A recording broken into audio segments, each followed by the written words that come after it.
നമസ്കാരം. 2-2.5 മണിക്കൂറായിട്ട് ക്ഷമിച്ചിരിക്കുന്ന എല്ലാവർക്കും ഒരു ചെറിയ കൈയടി എൻ്റെ വക. പിന്നെ ഗുരുതുലരായ CP sir, AK Sajan sir ഉണ്ടായിരുന്നു, സ്വാമി സാറ്, സാബു ചേട്ടൻ. പിന്നെ ഞാനിവിടെ പല ആൾക്കാരോട് ചോദിച്ചു, നമ്മുടെ പ്രൊഡ്യൂസർ ഉൾപ്പെടെ പെട്ടുപോയി. ക്വിസ് മത്സരത്തിൽ എല്ലാവരും തോറ്റു. പുള്ളിക്കാരത്തിന്റെ പേര് ആർക്കും അറിയില്ലായിരുന്നു. അപ്പൊ അനീഷയ്ക്ക് എൻ്റെ വക ചെറിയൊരു കൈയടി. കാരണം 2-2.5 മണിക്കൂർ എനർജി ലൂസ് ചെയ്യാതെ കൈയടിക്കൂ കൈയടിക്കൂ കൈയടിക്കൂ എന്ന് പറയാനും എല്ലാവരും ഒരു നിർത്താനും ഒക്കെ ഉള്ളൊരു കഴിവെന്നൊരു ചെറിയ കഴിവല്ല. അപ്പൊ ഞാൻ തണുപ്പിനെ കുറിച്ച് പറയുന്നുണ്ടെങ്കിൽ, തണുപ്പ് രാകേഷിന്റെ വളരെ അടുത്ത സുഹൃത്താണ്. അതുപോലെ തന്നെ അഭിനയിച്ച നിതീഷ്, ജിബിയ. നിതീഷിനെയും എനിക്ക് അറിയുന്നതാണ്. അപ്പൊ കണ്ണൂർ സ്ക്വാഡ് എന്ന് പറഞ്ഞ പടം തുടങ്ങുന്നതിന് മുമ്പായിട്ട് അതിന്റെ ഒരു പ്രാഥമിക ഘട്ടത്തിലൊക്കെ രാകേഷിന്റെ ഫ്ലാറ്റുകളിൽ പലതവണ ഇതിന്റെ കണ്ണൂർ സ്ക്വാഡിന്റെ തലപ്പത്തുണ്ടായിരുന്ന ബേബി സാറിനെ കാണെങ്കിൽ അതിനോടനുബന്ധപ്പെട്ട പല ചർച്ചകളും, ചെറുകിട ചർച്ചകളൊക്കെ നടന്നിട്ടുള്ള അവരുടെ ഫ്ലാറ്റിലാണ്. അപ്പൊ ഞാനിപ്പോ ഇന്ന് മനോരമ മാക്സ് എന്ന് പറഞ്ഞ് താഴെ കണ്ടപ്പോൾ ഞാൻ ആലോചിക്കായിരുന്നു, ഇതിപ്പോ ഒരു തിയേറ്ററിൽ ഒരു വനിതയിലോ അല്ലെന്നുണ്ടെങ്കിൽ ഒരു സരിത സവിതയിലോ കവിതയിലോ ഓടുന്നതിനേക്കാളൊക്കെ ഒരു OTT-യിൽ വരുത്തുന്നതിന് പോലുമുള്ള ബുദ്ധിമുട്ടുകൾ. ഇവിടെ വിവേക് ഉണ്ടെന്ന് എന്റെ ഓർമ്മ. വിവേക് മുഴക്കുന്ന ഇവിടെ ഉണ്ട്. വിവേകിന്റെ അടുത്ത സുഹൃത്താണ്. അപ്പോ സാജൻ സാറിന്റെ നമ്പർ എൻ്റെ 148 90-ലാണ്. 9446514890. വിവേകിന്റെ നമ്പർ അങ്ങനെ എൻ്റെ 44188 ആണ്. 2 കാരണമാണ്. 44-ന്റെ ഇരട്ടിയാണ് 88.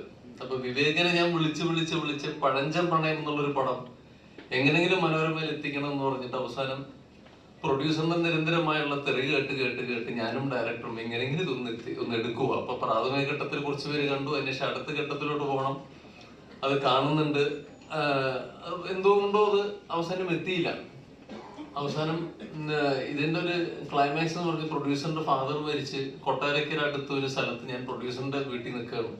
ക്യാമറ ചേട്ടൻ എങ്ങനെ എത്തിയില്ല. അവസാനം അത് വേറെ OTT പ്ലാറ്റ്ഫോമിൽ നിന്നു. അത് പ്രോപ്പറായിട്ട് അവർ മിസ്മാനേജ് ചെയ്ത് വളരെ തുച്ഛമായ വരുമാനം മാത്രം പ്രൊഡ്യൂസറിന് കിട്ടിയത്. അങ്ങനെ പ്രൊഡ്യൂസർ അവസാനം യൂട്യൂബ് റിലീസ് ചെയ്ത് കഴിഞ്ഞ് ഈ പടം ഇപ്പോൾ 13.5 ലക്ഷം ആൾക്കാർ കണ്ടു കഴിഞ്ഞു. ഒരുപാട് പേര് ഇപ്പൊ കണ്ണൂർ സ്ക്വാഡില് ഞാൻ എന്റെ കഥാപാത്രത്തിന് കൂടുതൽ എൻ്റെ അടുത്ത് ഒരുപാട് പേര് പണ്ട് പറഞ്ഞത് പഴഞ്ചപ്രണയത്തിലെ കഥാപാത്രം നന്നായി എന്നാണ്.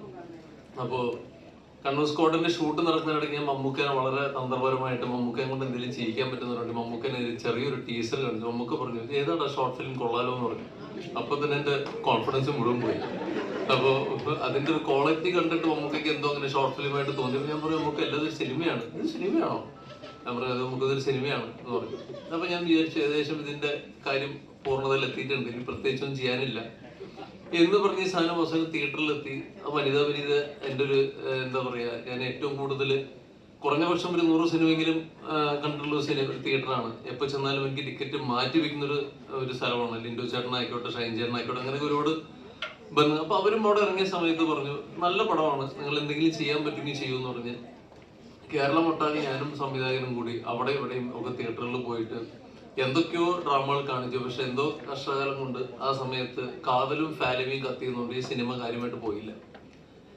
അങ്ങനെ ഇപ്പൊ CP സാർ ഈ സിനിമയെ കുറിച്ച് ഇപ്പൊ കഴിഞ്ഞ ദിവസം കണ്ടു. അപ്പൊ അതിനകത്ത് നിതീഷ് നന്നായി, ജിതിയെ നന്നായി എന്ന് പറഞ്ഞ പോലെ തന്നെ ഞാൻ മമ്മൂക്കനെ കഴിഞ്ഞ മാസം ജസ്റ്റ് ഒന്ന് വീട്ടിൽ വിസിറ്റ് ചെയ്യാൻ പോയി. മമ്മൂക്കൻ്റെ അടുത്ത് പറഞ്ഞു, എടാ നീ ലിങ്ക് എനിക്ക് അയച്ചു തന്നിരുന്നില്ലേ എന്ന് പറഞ്ഞു. ഞാൻ പറഞ്ഞു, അപ്പൊ എൻ്റെ അടുത്ത് പറഞ്ഞു, ആ ലിങ്ക് അയച്ചെടുത്ത് മമ്മൂക്ക എൻ്റെ അടുത്ത് പറഞ്ഞതെന്ന് വെച്ചാല്, എടാ ഞാൻ അവിടെ നിന്നും ഇവിടെ നിന്നും ഫേസ്ബുക്കിലുള്ള ക്ലിപ്പുകൾ ഞാൻ കണ്ടു എന്നാണ് പറഞ്ഞത്. അപ്പൊ അവസാനം എൻ്റെ അടുത്ത് വളരെ ചുരുക്കത്തിൽ എൻ്റെ അടുത്ത് പറഞ്ഞു, എടാ ഞാൻ നിന്റെ ആ സിനിമ കണ്ടു. അപ്പൊ ഞാൻ തിരിച്ച് ഏത് സിനിമയാണെന്ന് എനിക്ക് പ്രത്യേകിച്ച് അങ്ങനെ കണ്ണൂർ കോർഡിനേഷൻ വലിയ പെർഫോമൻസ് ഓറിയന്റഡ് സിനിമകളൊന്നും വന്നിട്ടില്ല. അപ്പൊ ഞാൻ പറഞ്ഞു, നമുക്ക് ഏതായിരുന്നു? എടാ നീ കണ്ണടച്ചിട്ടുള്ള ആ ക്യാരക്ടർ പിടിച്ചില്ല. ഞാൻ പറഞ്ഞു, നമുക്ക് മോഹനൻ പഴഞ്ചപ്രണയം. ഞാൻ ആ സിനിമ മുഴുവൻ കണ്ടു, നന്നായിട്ടുണ്ട് കേട്ടോ. അപ്പോ ഇങ്ങനെ CP സാർ ഈ സിനിമയെ കുറിച്ച് പറഞ്ഞ പോലെ തന്നെ ഇങ്ങനെ എവിടെയെങ്കിലും ഒക്കെ നമുക്ക് ചില അവാർഡുകൾ എവിടെയെങ്കിലും വെച്ചിട്ടുണ്ടാവും. അതാണ് ചില സിനിമകൾക്കുള്ള കയ്യടി. അത്രേ നമുക്ക് പ്രതീക്ഷിക്കാൻ പറ്റുള്ളൂ.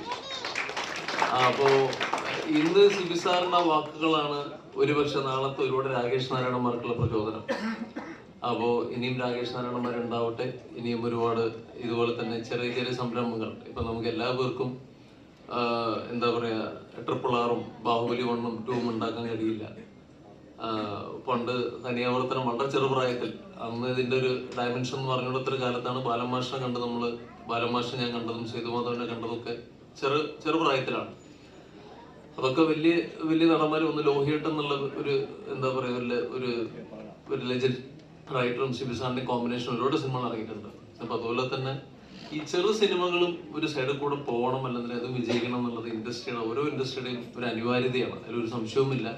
അപ്പൊ തിയേറ്ററിൽ ഇറങ്ങുമ്പോൾ പറ്റാത്തവര് വീണ്ടും ഇത് എന്തോ വലിയൊരു, ഞാൻ ഏതൊരിടത്ത് അറിയാതെ പറഞ്ഞു പോയി, ഈ ടെലിഗ്രാമിൽ കാണുന്നത് കുറച്ച് കുറഞ്ഞിരുന്നെങ്കിൽ OTT പ്ലാറ്റ്ഫോമിൽ സബ്സ്ക്രിപ്ഷൻ കൂടിയെന്ന് പറഞ്ഞു. അപ്പൊ എന്റെ താഴെ ഏതൊരു എഴുതിയിരിക്കണം, പോടാ പട്ടി, ഞങ്ങൾ കാണില്ലടാ. അപ്പൊ ഞാൻ വിചാരിച്ചു ഓക്കെ, നമ്മളൊരു വെറുതെ അനാവശ്യമായിട്ട് അതിന്റെ താഴെ തെറികളാ.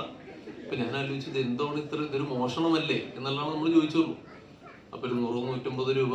അപ്പൊ നമ്മുടെ ബെവറേജിലൊക്കെ എത്രയോ പേര് എന്തൊക്കെ നല്ല പ്രവൃത്തികൾ ചെയ്യുന്നു. അതിനിടയിൽ ഏതെങ്കിലും ഒരു പ്രൊഡ്യൂസറിന് മനോരമ മാക്സ് വഴിയോ സൺനെക്സ്റ്റ് വഴിയോ ആമസോൺ വഴിയോ ഒരു 10 പൈസ തിരിച്ചു കിട്ടും എന്നുള്ളൊരു ലളിതമായുള്ള ഒരു ചിന്ത മാത്രമേ പങ്കുവെച്ചുള്ളൂ. പക്ഷെ ഞാൻ ഇനി പറയില്ല. നിങ്ങൾ ടെലിഗ്രാമെങ്കിൽ ടെലിഗ്രാമിൽ കണ്ടോളൂ, വേറെ ഒന്നുമില്ല. അപ്പോ ഇങ്ങനെയുള്ള ചെറുകിട സിനിമകളും സപ്പോർട്ട് ചെയ്യുക. രാകേഷ് നാരായണന്മാർ ഇനിയും വളരട്ടെ, തഴച്ചു വളരട്ടെ. അപ്പോൾ ഇങ്ങനെയുള്ളവരുണ്ടാവും. അപ്പോൾ അതുപോലെ തന്നെ അനീഷയ്ക്കും ഒരു വലിയ കൈയടി.